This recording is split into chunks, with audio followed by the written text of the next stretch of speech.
Hello viewers, আজকে আমি যেটা নিয়ে আলোচনা করছি সেটা হচ্ছে 33% রিজার্ভেশন। তোমরা রিসেন্টলি শুনেছো যে পশ্চিমবাংলা সরকার যে 1,00,000 শূন্যপদের কথা ঘোষণা করেছে, সেই শূন্যপদে 33% মহিলাদের জন্য রিজার্ভেশন থাকবে। তো এটা নিয়ে আমি কেন ভিডিও বানাচ্ছি, আমার মনে হলো এটাই সময় যে আমাদের এখনই ভাবতে হবে যে 33% রিজার্ভেশনটা আমাদের জন্য কতটা, ছেলেদের জন্য কি ভবিষ্যৎ নিয়ে আসছে। আর আমাদের এখনই সেটা নিয়ে সমালোচনা করতে হবে যাতে করে আমাদের ভবিষ্যৎ আমরা সুরক্ষিত রাখতে পারি। তো আমি বলে রাখি যে আমি অলরেডি জব করি, তার সাথে অন্য জবেরও চেষ্টা করছি। তো এই ক্ষেত্রে আমার নিজে বা আমার পরবর্তী প্রজন্মের কী কী সমস্যা হতে পারে সেটা আমি নিজেও ফিল করতে পারলাম। সেই কারণে আমি চাইছি যে আপনারা বুঝুন, জানুন আর সেটা নিয়ে সমালোচনা করুন।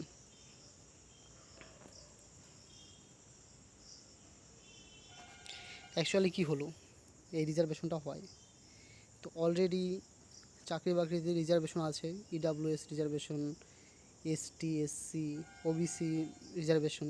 তো আপনারা জানতেন যে ওবিসি নিয়ে মমতা সরকারের সময় অনেক সমস্যা হয়েছে, সেই কেস ছিল। তো এখন এই রিজার্ভেশনের জন্য যে আর কী কী ঝামেলা হবে বা কেস হবে কি না বা আরও চাকরি ঝুলে থাকবে কি না, সেটার তো একটা অনিশ্চয়তা রয়েছে অলরেডি।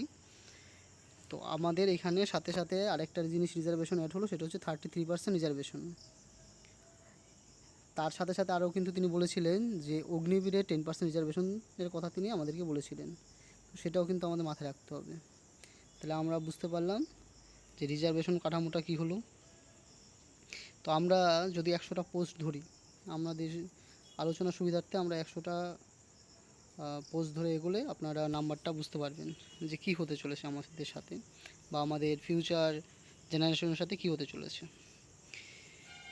তো যদি কেউ একজন ইউআরের ক্যান্ডিডেট হন, যদি কোনো চাকরি পরীক্ষায় 100টা সিট থাকে, তাহলে টোটাল ইউআরের সিট হচ্ছে গিয়ে 55। তো এই 55-এর মধ্যে 18টা সিটের মধ্যে শুধুমাত্র মেয়েরাই রিজার্ভেশন পাবে। আর 37 সিটের মধ্যে রিজার্ভেশন পাবে কারা? ছেলে মানুষ আর মেয়ে মানুষ দুটোই। তো ওইখানে 37-এর মধ্যে 5-6টা তো মেয়ে পাবেই। তাহলে ইউআর মানে আনরিজার্ভ যারা আছেন তারা খুব বেশি হলে এখানে 30টা সিট পেলো। ওইখানেও আপনার এসটি এসসি ওবিসি এটা তো থাকবেই, কিন্তু আমি ধরে নিলাম যে এইখানটায় আপনার ওপেনে যারা রয়েছে আনরিজার্ভ ক্যাটাগরিতে তাদের 30 একটা চান্স রয়েছে। ওই রকম ক্ষেত্রে ওবিসিতে দেখুন 7 জনের মধ্যে 2টো তো মেয়েরা পাচ্ছে স্পেশালি, আর এই 5টা ছেলে মেয়ে সবাই পাচ্ছে। আর এসসিতে 7টা মেয়ে পাচ্ছে কনফার্ম, আর 15টা ছেলে মেয়ে সবাই, এখানেও কিছু মেয়ে পাবে। তাহলে বুঝতে পারছেন যে ছেলেরা যে জায়গায় 22টা সিটে কমপ্লিট করতে পারতো এসসিতে, সেখানে সে এখন 15টা সিটে করবে। তার জন্য এখন অনেকটাই টাফ হয়ে গেলো। ইউআরের জন্য টাফ হলো, ওবিসির জন্য টাফ হলো, মানে টোটাল ছেলেদের জন্যই টাফ হয়ে গেলো এক্সামটা। আর আপনারা জানবেন সামাজিকভাবে ছেলেদের উপর অনেক প্রেশার কাজ করে, পারিবারিক অনেক প্রেশার, ইকোনমিক্যাল প্রেশার কাজ করে, যেটা কিনা তুলনামূলকভাবে মেয়েদের কাজ করে না। মেয়েদেরও কাজ করে কিন্তু তুলনামূলকভাবে কম কাজ করে। তাহলে এটা নিয়ে তো আপনাদের একটা আইডিয়া হলো যে একটা হিউজ ক্রাইসিস তৈরি হতে চলেছে, হিউজ ক্রাইসিস ছেলেদের জন্য। তো আমি রিসেন্টলি একটা ইন্টারভিউ দিয়েছিলাম চাকরি পরীক্ষায়। তো আমাদের ওই দিন টোটাল ডাব্লিউবিসিএস গ্রুপ এর ইন্টারভিউর আমি একটা দেখাচ্ছি আপনাদেরকে। তো ওইখানে টোটাল আমাদের ডেতে 16 জন ছিল। আমি আমার আগের দিনের 16 জন ক্যান্ডিডেটের নাম ওই জায়গায় লিস্টেড করেছি। এখানে শুধুমাত্র এই যে আপনি এখানে যেটা রয়েছে, ইনি শুধু মহিলা, ঠিক আছে। আর তারপর আমরা আরও যাচ্ছি, আমার যেদিন ছিল সেই দিনও একমাত্র একটা মহিলা ছিলেন, তিনি হচ্ছেন ইনি, একটা মাত্র মহিলা। আর এটা আমার আর একটা মাত্র মহিলা ছিল। তাহলে আমরা কি দেখলাম যে এইখানটায় আমাদের টোটাল মহিলা হচ্ছে গিয়ে আমার শিফটে 16 জন ছিল, একজন মহিলা। তাহলে কত পার্সেন্ট মহিলা আছে? 6.25%। তো বাকি সব ছেলে। তাহলে 15টা ছেলে কম্পিটিশন করেছে। এবার ওইখানে যদি মেয়েদের কম্পিটিশন হয়, 5 থেকে 6 জন মেয়ে যদি এখানে এন্ট্রি নেয়, তাহলে এই একটা মেয়ে বাদে বাকি 4-5টা ছেলে ওইখান থেকে হয়ে যাবে, লিস্টে আসতে পারবে না। তাহলে সেই ছেলেটা কম্পিটিশনে আসলো না, এরকম হবে। তার জন্য লাইফটা অনেক ডিফিকাল্ট হয়ে যাচ্ছে, সেটা আপনারাও বুঝতে পারছেন। এই ওমেন রিজার্ভেশনটা কি অ্যাকচুয়ালি দরকার? এই রিজার্ভেশন নিলে কি আসলে বেকারত্ব হার কমবে? আপনারা দেখুন যে কর্মসংস্থান না হলে বেকারত্বের হার কমবে কী করে? কর্মসংস্থান দরকার। রিজার্ভেশন শুধুমাত্র কী বা কেন হচ্ছে সেটা আমাদের পরীক্ষা পদ্ধতির মধ্যে পরিবর্তন আসতে পারে, কিন্তু চাকরির সিট না বাড়ালে, ভ্যাকেন্সি না বাড়ালে তেমন কোনো পরিবর্তন হবে না। তো আপনারা, সরকার বিভিন্ন রকমের কারণ দেখিয়েছে, আর্থসামাজিক, কর্মসংস্থান, নারী স্বাধীনতা, এগুলি আপনারা সবাই জানেন, সবাই সাপোর্ট করছে, সরকার করছে, আমিও করছি কি না তো সেটা পরের ব্যাপার, কিন্তু হচ্ছে। আর অ্যাকচুয়ালি কিছু কিছু ক্ষেত্রে তো সেরকম দরকার। তো তার বেনিফিটগুলো এখানে আছে, আপনারা দেখে নেবেন, সরকারও জানিয়ে দিয়েছে। তো সেই কারণে আমার এই জায়গাটা মনে হলো বেশি ডিসকাশনের দরকার নেই।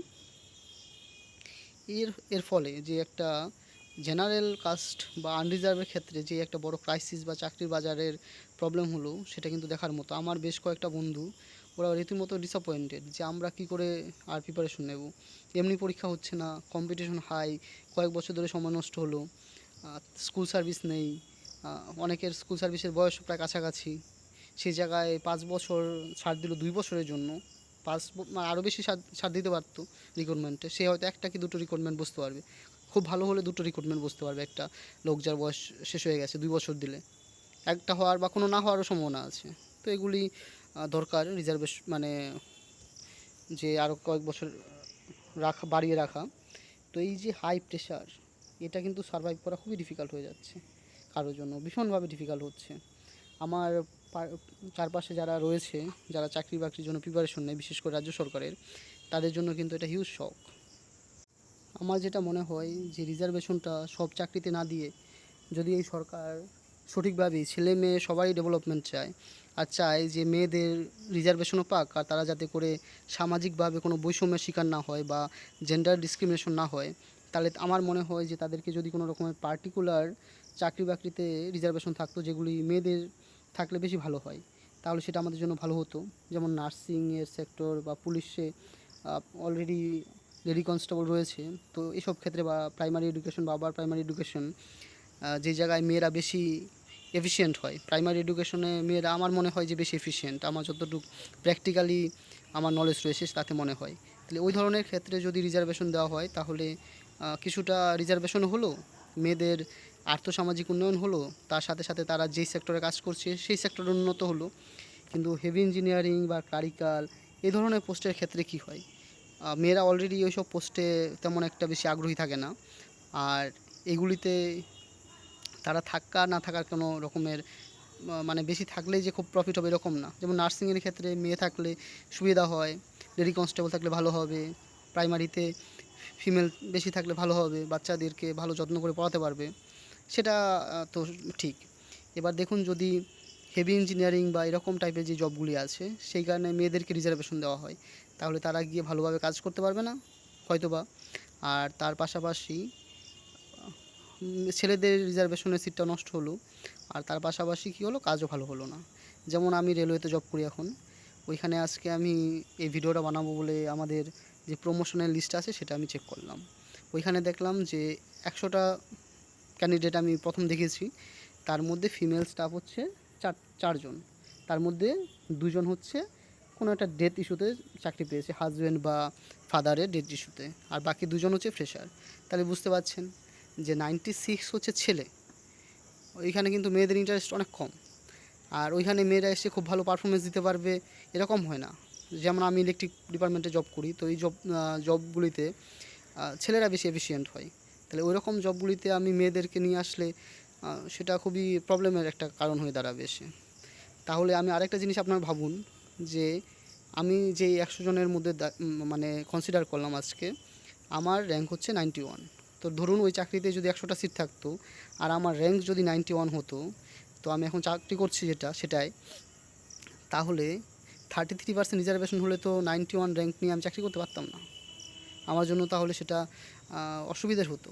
তাহলে আমার ফ্যামিলি, যেটা কিনা আজকে কয়েক শতক ধরে এরকম ভেবে এসছে যে ছেলে পরিবার সামলাবে, আমার ফ্যামিলি আমার উপর ডিপেন্ডেন্ট, তো সেই জায়গায় আমি যদি চাকরিটা না পেতাম তাহলে আমার ক্ষেত্রে কতটা প্রবলেম হতো। তো ইন দ্য মিন টাইম এরকম ক্ষেত্রে ধরুন আমার দিদি রয়েছে, সে কোনো সরকারি চাকরি করে না, তো তার জন্য কি তার ফ্যামিলি এফেক্টেড না, কিন্তু আমার জন্য কিন্তু আমার ফ্যামিলি এফেক্টেড হতো। এই ব্যাপারগুলি কিন্তু বোঝার রয়েছে।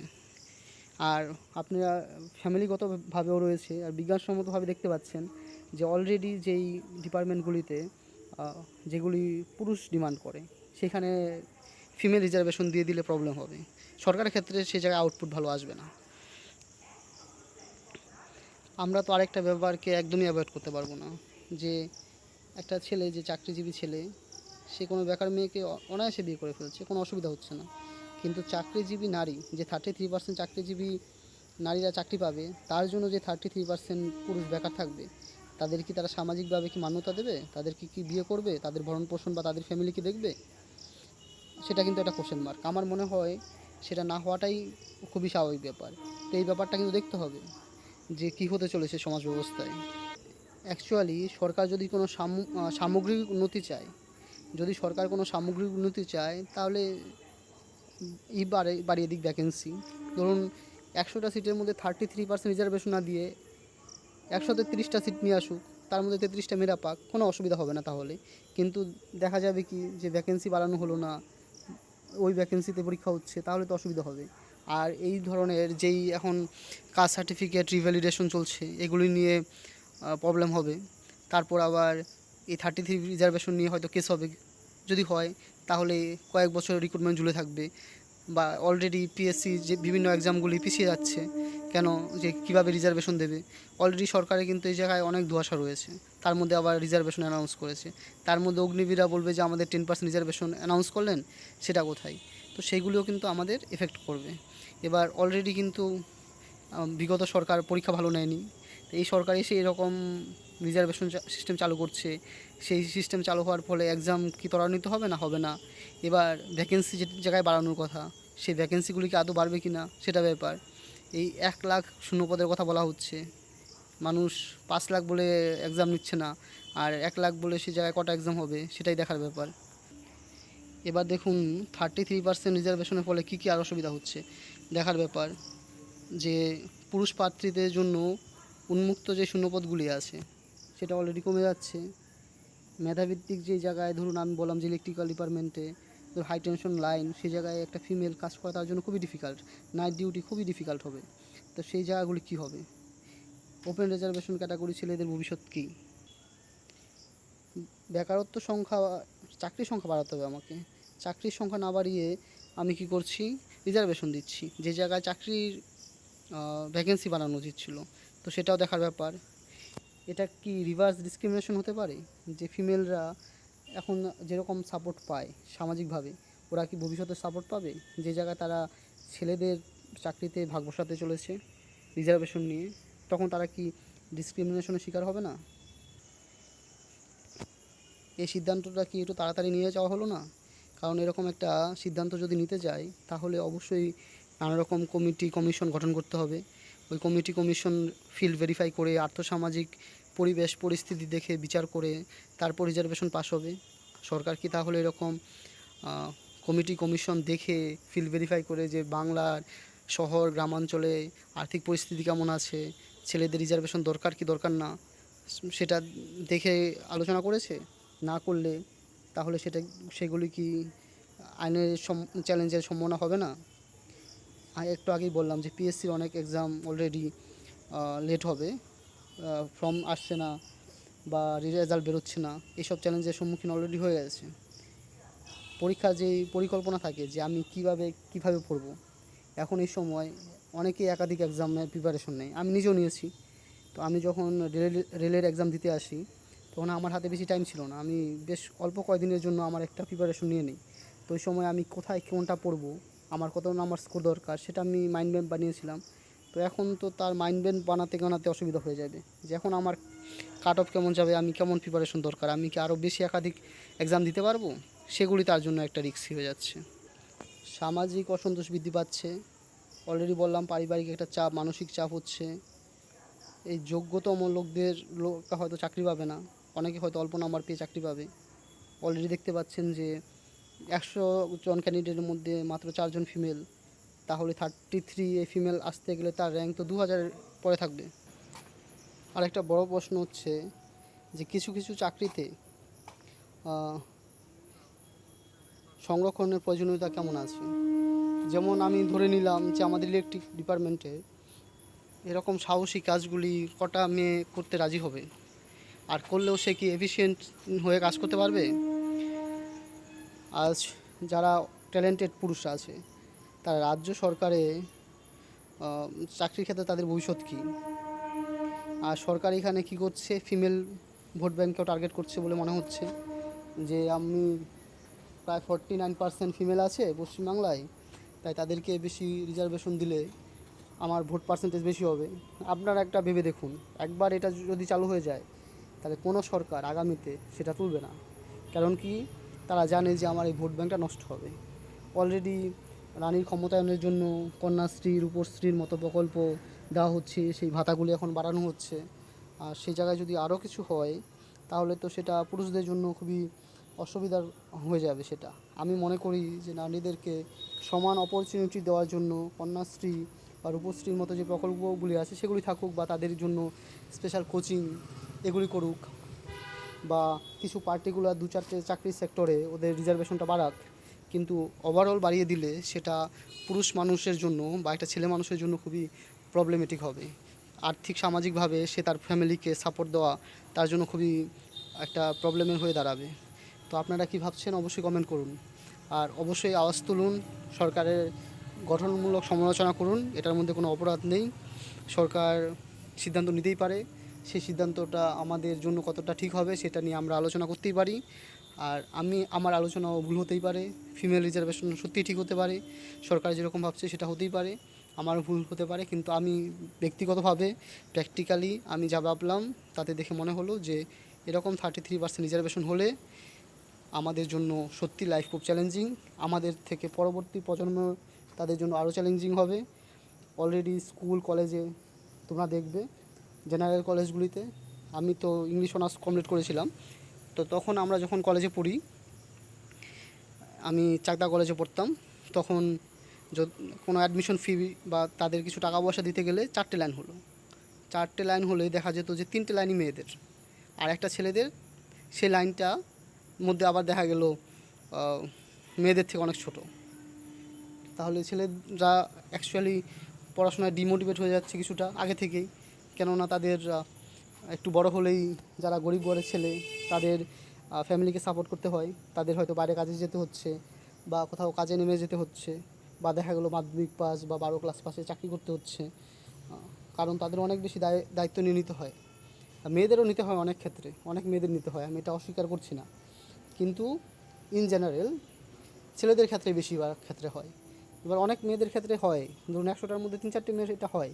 কিন্তু ইন জেনারেল বাবা মারা চেষ্টা করে আমার মেয়ে, তো আমি ওকে যতটা সাপোর্ট দিতে পারি দেই।